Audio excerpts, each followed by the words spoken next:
Assalamualaikum warahmatullahi wabarakatuh. Kisah dan karomah Sunan Ampel, salah satu wali Songo yang menyebarkan agama Islam di Pulau Jawa.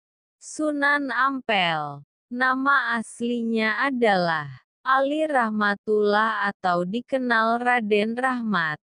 Beliau lahir pada tahun 1401 di negeri Campa, dari pasangan Maulana Malik Ibrahim dan Dewi Chandrawulan. Secara kekeluargaan, beliau merupakan keponakan dari Raja Brawijaya Majapahit. Meski keturunan bangsawan, Sunan Ampel tidak suka berfoya-foya. Beliau pun dikenal agamis dan mempunyai akhlak yang baik. Perjalanan dakwah Sunan Ampel hingga mampu mengislamkan masyarakat Jawa yang mayoritas beragama Hindu dengan pendekatan yang baik. Sunan Ampel membawa ajaran Islam dengan filosofinya yang terkenal yakni Moh Limo. Waktu dulu, di zaman kerajaan Majapahit, masyarakat di Jawa mayoritas menganut aliran Bhairawa Tantra, yakni terkenal dengan ritual Pancama, yang berarti mamsa, daging, matsya, ikan, madya, minuman keras, maituna, bersetubuh, dan mudra, semedi. Dalam pelaksanaan ritual tersebut, para laki-laki dan perempuan dalam keadaan telanjang membentuk lingkaran.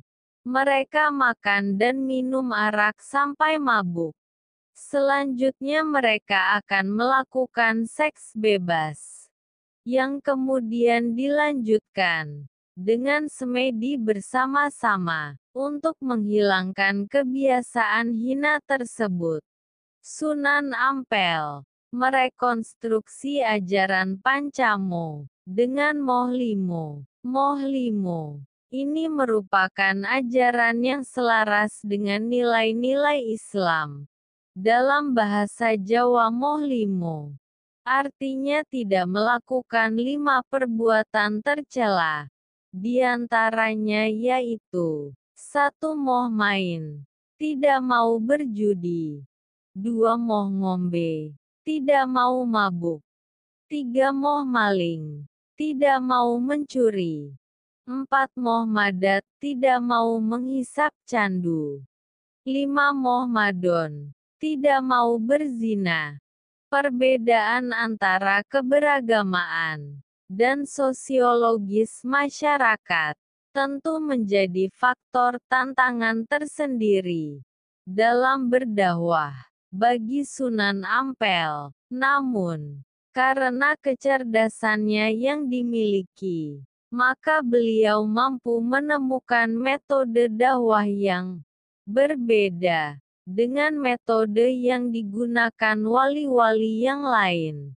Salah satunya yaitu menggunakan pendekatan dengan menerapkan pembaharuan dalam menghadapi masyarakat di kelas menengah ke bawah. Namun beliau akan menggunakan metode pendekatan penalaran logis dan intelektual ketika menghadapi masyarakat yang lebih melek dan mengutamakan pendidikan atau kaum cendekia. Metode kedua yang digunakan Sunan Ampel dalam berdakwah yaitu menggunakan metode seni dan budaya. Beliau cenderung lebih banyak menggunakan pendekatan secara intelektual. Metode yang ia terapkan yaitu dengan memberikan wacana secara intelektual dan diskusi cerdas, kritis dan mampu diterima oleh akal manusia. Hal itu yang membuat oleh Sunan Ampel lebih berkesan dan mudah untuk diikuti. Selanjutnya Sunan Ampel membangun masjid dan pesantren sebagai tempat ibadah dan berdakwah.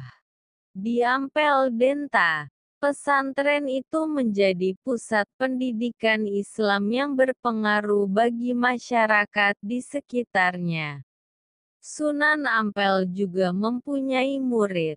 Murid Sunan Ampel yang terkenal adalah Sunan Giri, Raden Patah, Raden Kusen, Sunan Bonang, dan Sunan Derajat. Murid-muridnya yang telah dibekali ilmu pengetahuan mengenai tentang agama Islam, kemudian disebar ke berbagai daerah. Sunan Ampel juga mempunyai karomah.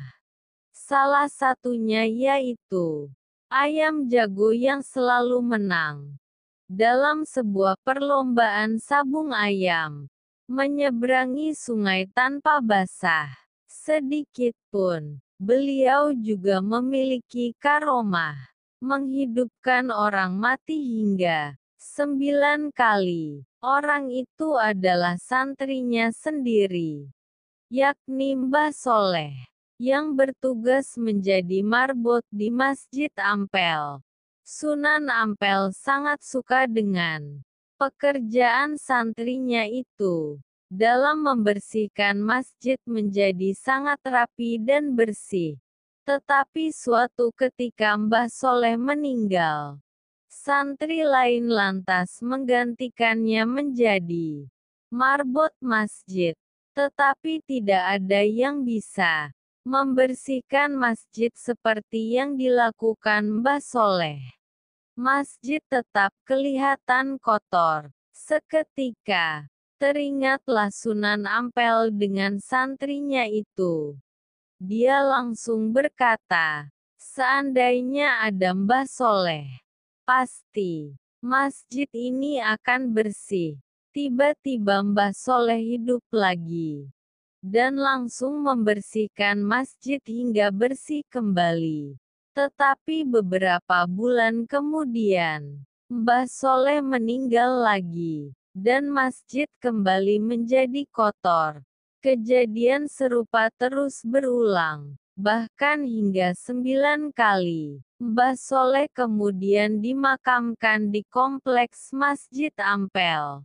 Makam Mbah Soleh berjumlah 9.